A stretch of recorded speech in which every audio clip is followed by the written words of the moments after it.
Ora, neste que é o Dia Internacional da Luta contra a Corrupção, destacamos o trabalho de Eduardo Figueiredo, premiado hoje mesmo pelo Tribunal de Contas.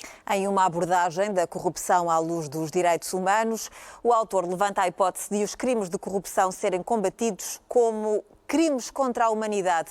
Eduardo Figueiredo considera que em causa está a violação dos direitos humanos e que o problema não está na lei portuguesa, mas na incapacidade do Estado dar resposta à violação das normas. O Parlamento, entretanto, acaba de aprovar a Estratégia Nacional contra a Corrupção, que prevê mais um pacote de alterações legislativas. Ora, temos em estúdio justamente Eduardo Figueiredo, que acabávamos de falar. Obrigado por ter aceitado este convite. Muito obrigado. Bem-vindo. Boa tarde. Muito boa tarde. O Eduardo está a fazer um doutoramento, numa tese de doutoramento, e naturalmente que terá tido acesso a números da corrupção no mundo inteiro, mas olhamos agora em primeiro lugar para os números em Portugal. Houve alguma situação que o tenha surpreendido particularmente? Eu acho que temos que, antes de mais, distinguir entre os tipos de corrupção de que estamos a falar, porque, de facto, o crime de corrupção é um crime extremamente complexo. Podemos estar a falar de casos de pequena corrupção e esses, de facto, as famosas cunhas, que são tão cunhas culturalmente e portuguesas. tantas outras condutas que são levadas a cabo todos os dias nos mais diversos contextos e que acabam efetivamente por lesar o Estado. Às vezes a pequena corrupção, porque envolve pequenos valores, não nos preocupa tanto como os grandes casos de corrupção que são sempre mais mediáticos, mas não nos podemos esquecer que são igualmente nefastos para aquilo que é o próprio Estado e o Estado de Direito. No que diz respeito então aos números, eu posso dizer que de facto os casos de pequena corrupção são naturalmente superiores àqueles que são os casos de grande corrupção, sendo que o mais preocupante aí continua a ser, apesar de tudo, as cifras negras, ou seja, aqueles casos que não chegam ao conhecimento da justiça e ao conhecimento dos órgãos de polícia criminal. Não são denunciados? Eduardo, desculpa, Rita. Porque não são denunciados? Porque não são denunciados porque o próprio crime de corrupção é um crime que pressupõe, na maior parte das vezes, a existência de um acordo entre o agente corruptor e o agente corrupto e nenhum deles terá interesse em denunciar o crime. E, portanto, é de facto muito difícil que estes crimes, a menos que se encontrem dados ou que se encontrem indícios de que houve um comportamento corrupto, é muito difícil que este crime chegue ao conhecimento das autoridades. O Eduardo estava a pôr a corrupção ao nível do que lesa ao Estado, mas a mim interessava-me mais agora no que lesa a sociedade e a pessoa, o indivíduo, o cidadão. Exato. Aliás, é por isso é que põe a sua tese nesta ordem de os crimes de corrupção deverem ser combatidos como crimes contra a humanidade.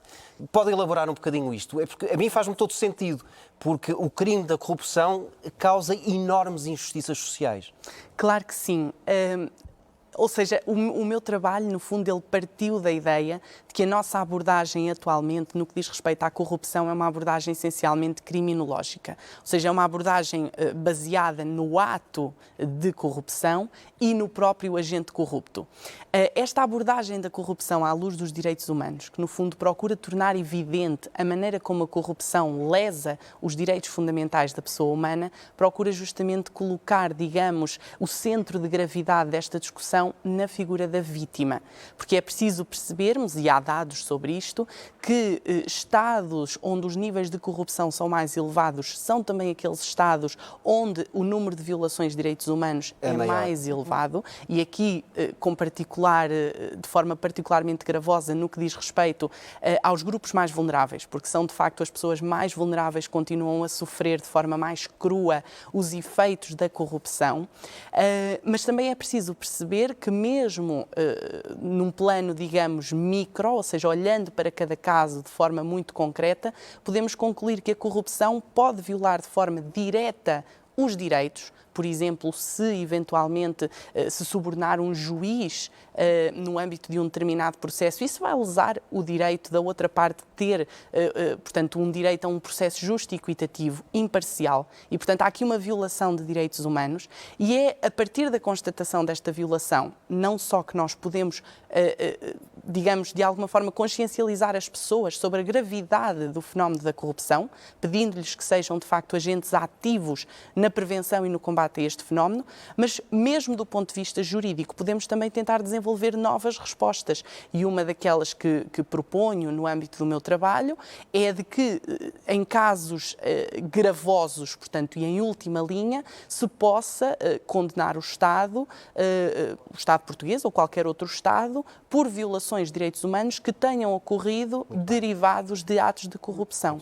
Mas considera que a lei portuguesa, como está, é suficiente para criminalizar e evitar que mais casos de corrupção surjam? Não era preciso uma adaptação? Ora bem, há sempre aspectos que podem ser aperfeiçoados, que podem ser melhorados. Eu acredito que Portugal tem feito um esforço para se tentar adaptar àquelas que são as indicações, nomeadamente derivadas das obrigações assumidas internacionalmente, portanto, por entidades internacionais, e tem havido um esforço legislativo justamente para que se criem essas normas, para que se adotem essas políticas para se tentar prevenir e combater a corrupção. Claro que ainda existem algumas lacunas, claro que ainda existem pontos que devem ser aperfeiçoados.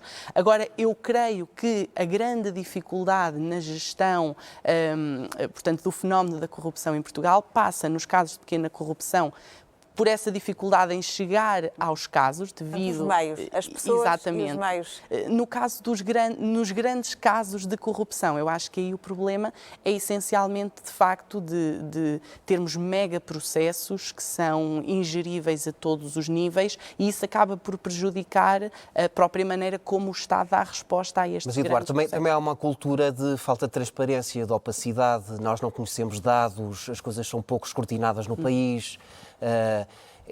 Essa cultura também deveria mudar e às vezes não é pela lei, é por uma questão de comportamento. Claro, aliás, eu quero aqui destacar, de facto, o papel que tem sido desempenhado nesse âmbito pelo Conselho de Prevenção da Corrupção, que foi a entidade que premiou este trabalho, uma entidade que funciona junto do Tribunal de Contas, mas que não se confunde com este. E, no fundo, o Conselho de Prevenção de Corrupção tem tentado justamente apostar na educação, na investigação, como formas de promover justamente valores como a transparência, a integridade, condutas mais éticas e, de facto, é por aí que nós temos que começar, porque a lei poderá dar respostas, mas vai dar essencialmente respostas reativas, ou seja, já depois do ato corrupto ter tomado lugar. Preventivamente tem de deixar de ser Exatamente. tolerada a corrupção. Eduardo, obrigada por ter vindo falar um pouco da sua tese ao Agora CNN e parabéns pelo prémio, pelo reconhecimento que teve hoje. Muito obrigada, boa tarde. E continuamos a falar deste dia de combate à corrupção.